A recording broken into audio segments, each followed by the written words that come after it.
Hello and welcome to JRock's Babylon. This is our 1 year anniversary special. I wanted to get this up by August 2nd because that was actually the anniversary day 1 year ago when we had launched this very site, and we have come so far in that 1 year.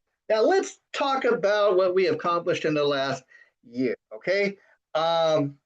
Well, I've told you guys a little bit about how I came up with the name JRock's Babylon.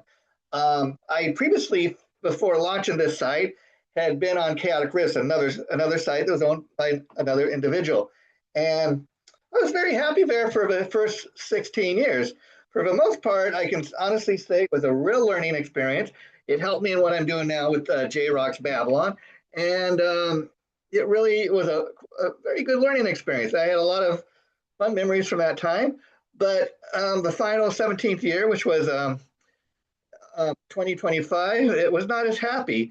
A lot of things started to change, and it was just kind of time for me to move on. And at that point, I had a decision to make. And I'm a very creative person. I am constantly, putting together interviews and episodes, and so it's something I very much enjoy doing. I had to really educate myself because the owner of Chaotic Risk, he was a lot more technical than I was in terms of he had the skills. And at that point, I got to be honest, I didn't even know how to upload something to YouTube, but I took the time to educate myself because I knew the time was coming when I was going to be wanting to launch my own site. It was something I really felt was time to do, and so one of the things I had enjoyed doing a lot at the previous site was a pop culture show called Gar Borsa's Time Machine.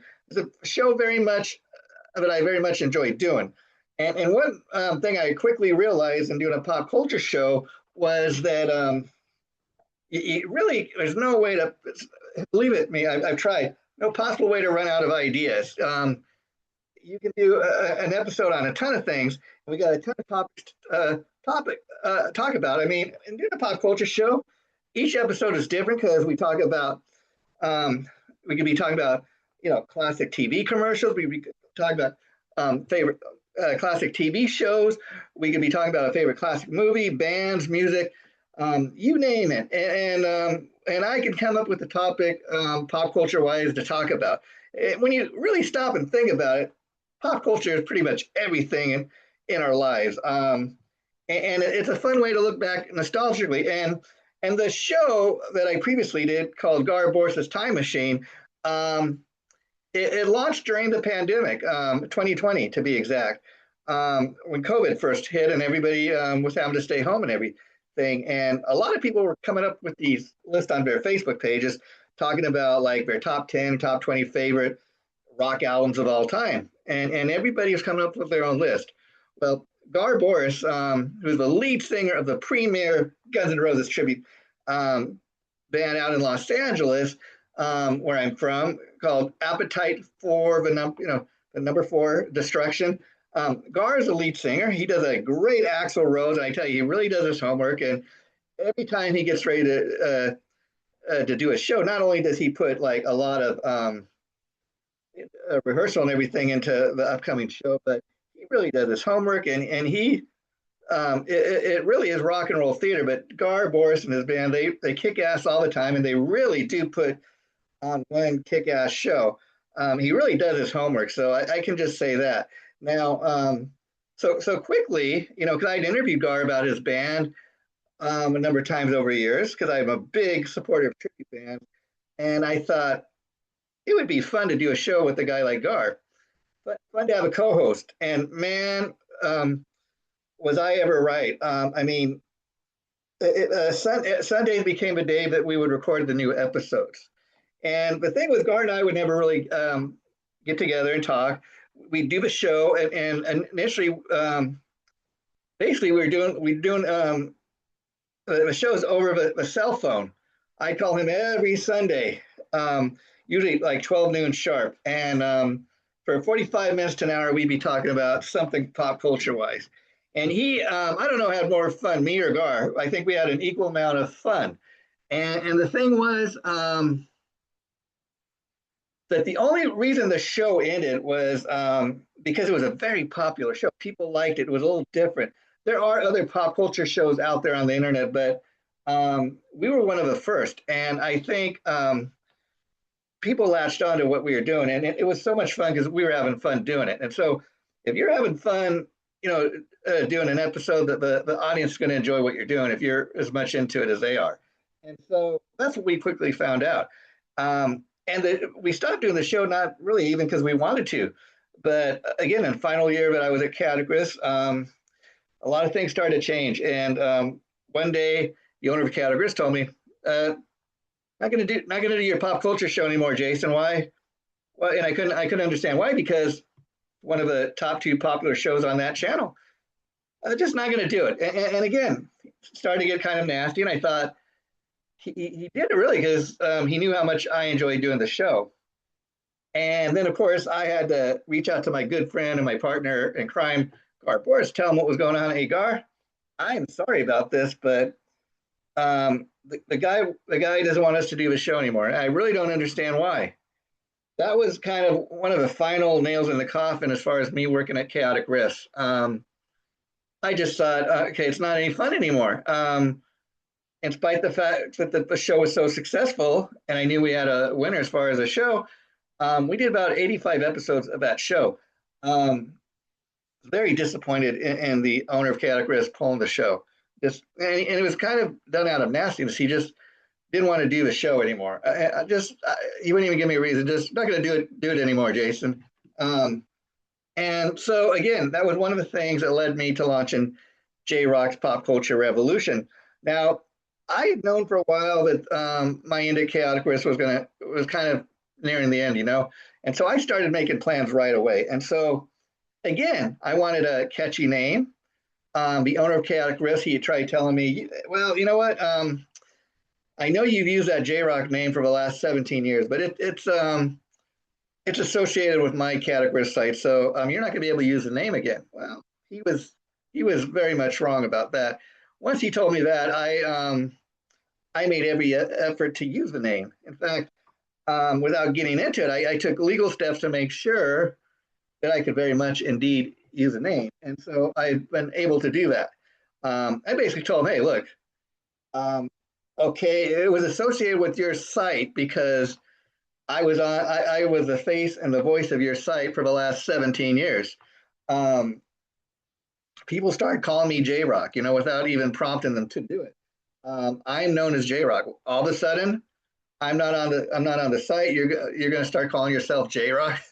What a fraud, But and that didn't end up happening. But I'm very much able to still call myself JRock. It's the name I've been known for the last 17 years. So I knew when launching my new site that JRock was going to be in the name. And then I'm going through my CD collection. I have a huge CD collection. Yes, I am old school, folks, that way.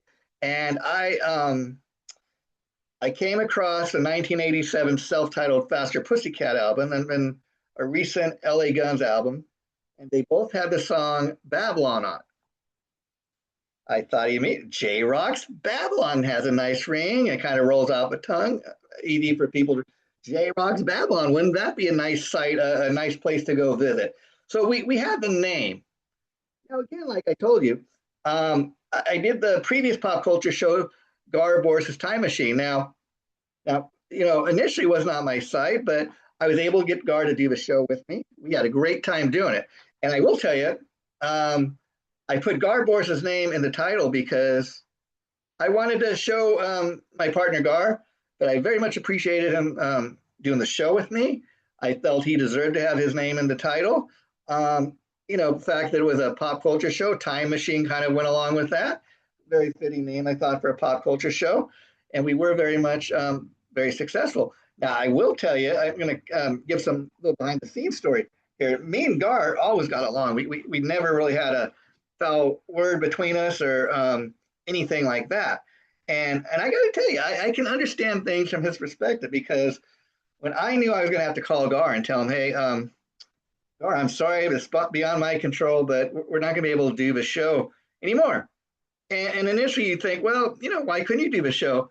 Well, because the owner of Chaotic Risks, okay, it it had been done on his site, and so this is the way these things work. And even though he pulled the show and he didn't want to do it anymore, um, it was a property that had been on his site. So I immediately wanted to continue doing a pop culture show, but I knew we weren't going to be able to call it Gar Boris's Time Machine. And that's kind of funny because, again, my co-host, Gar Boris, his name was in the title, but because that's the name we used on the other site, I knew the owner wouldn't let us use the same name. Even though he's not doing anything with it, he doesn't have a pop culture show up there anymore. So I thought I had time to think about, okay, we're going to do it. I wanted initially, the thought was to do a new show with Gar Boris. And the thing was, I'd already kind of thought about, hey, okay, so if we do a new show, this before I talked to Gar and found if he wanted to be part of it or not. I assume he would want to because, like I said, we had so much fun doing the show. And here's the thing. So initially I thought, okay, and I had discussions with Gar Boris. I said, okay, so we're gonna have to change the name.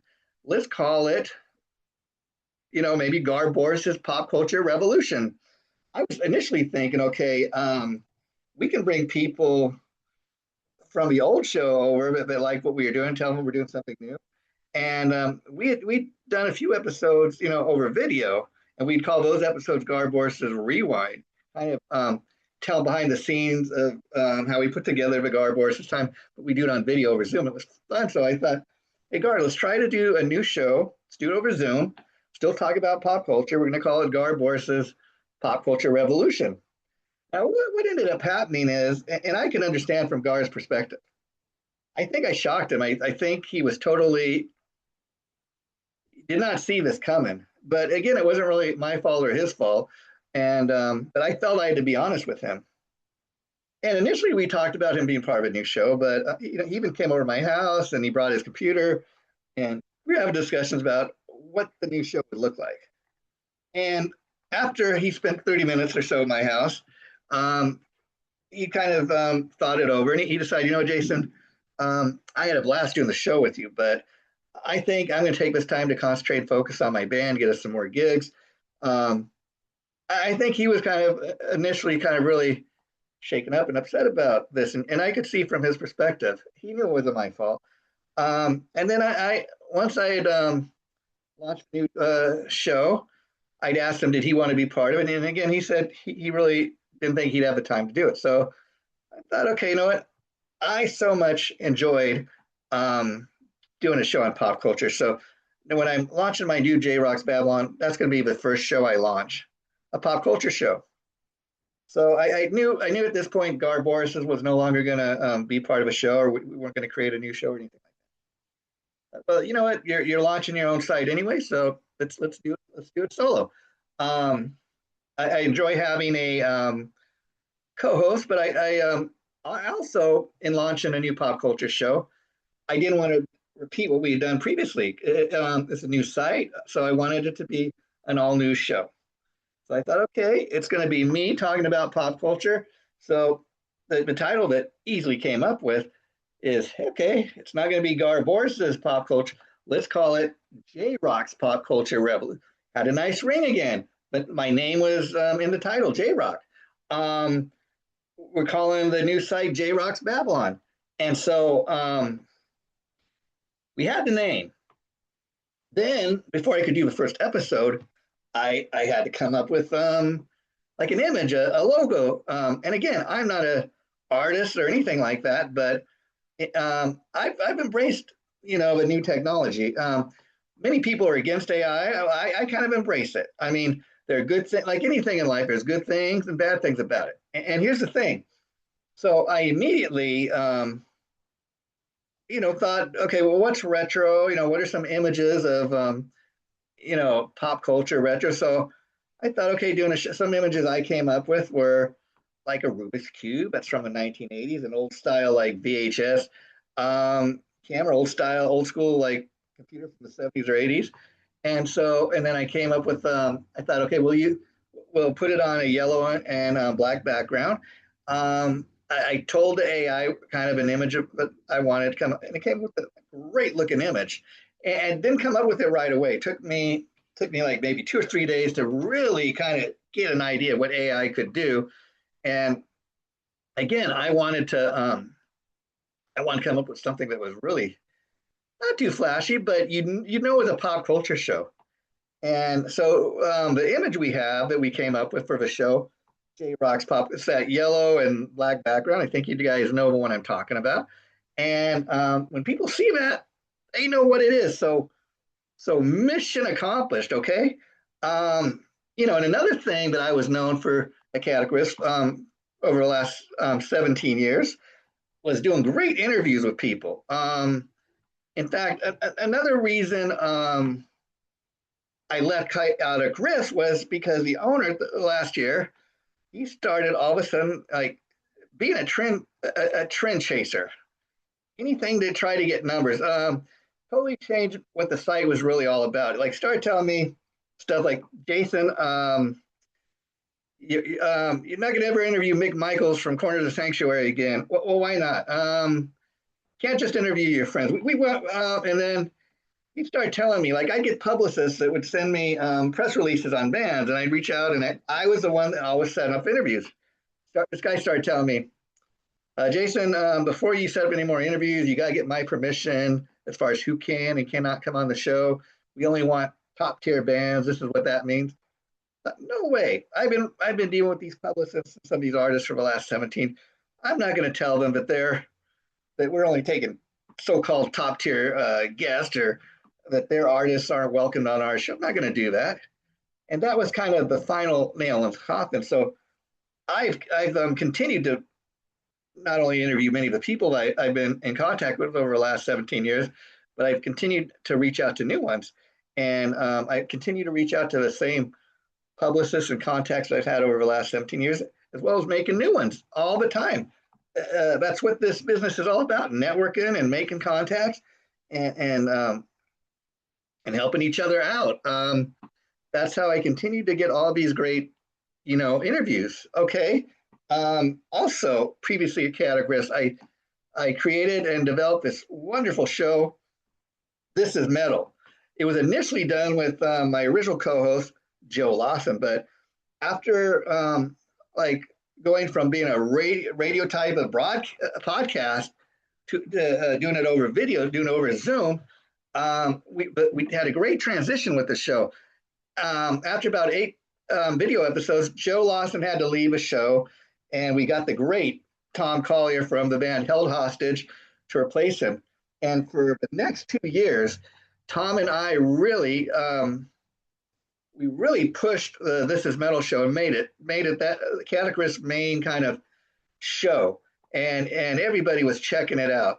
And so again, when I launched JRock's Babylon, I knew that I wouldn't be allowed to bring the This Is Metal show over here because that was a Categories property. Just can't do stuff like that. But I had a blueprint for what I wanted to do. So I thought, okay, I'm gonna create another show for this channel where we're interviewing bands and musicians. And in fact, if a comedian or an actor wanted to come on, they're welcome too. So there's no rules. Everybody is welcome to the JRock's Babylon party. That's another thing we've accomplished, I think, in year one. Make some noise. Initially, I'd reached out to a cat named Jamie Bostel, who I'd interviewed a number of times. And over years, I thought Jamie, as a huge talent, as a singer, songwriter, seemed like a nice guy. And initially, when Joe Lawson left This Is Metal, he was on a list of people that I came up with for possible replacements for Joe Lawson, for the co-host of This Is Metal. I never made it to Jamie's name because when I reached out to Tom Collier, he accepted my offer to become a new co-host. I'd always kind of wondered what it would be like to do a show with Jamie. So when I launched JRock's Babylon, I reached out to Jamie and I told him what my plans were, but I had my own site and that we're calling it Make Some Noise. I came up with the concept, the logo, and everything on my own. Again, the logo, to be honest, was created through AI and Facebook and using tools they have on there.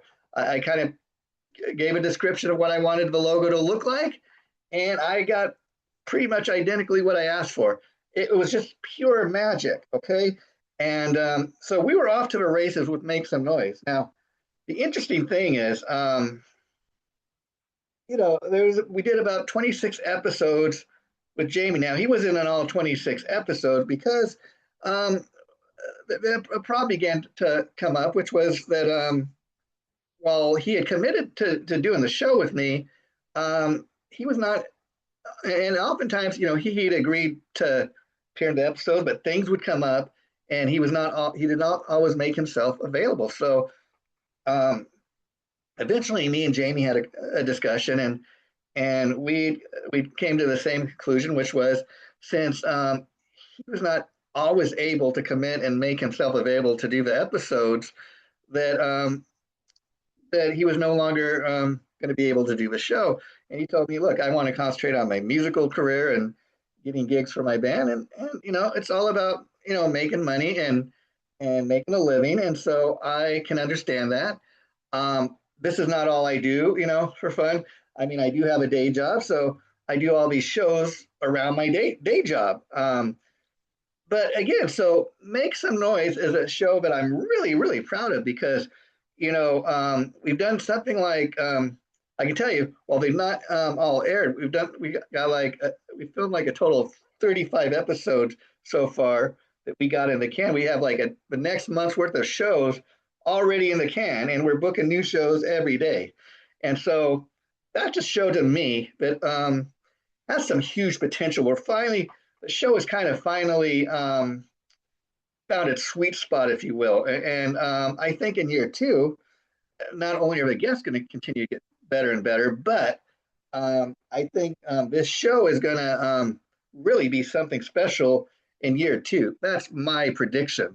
So right now, I would say JRock's Pop Culture Revolution and Make Some Noise are the top two shows that we produce now. I say that because JRock's Pop Culture, my good friend Tom Collier at JRock Music Group and the guitarist and principal songwriter of the band Held Hostage, he reached out to me and said, "Hey, Jason, I love your pop culture show. How would you feel if we started airing that every Thursday on the JRock TV network on YouTube?"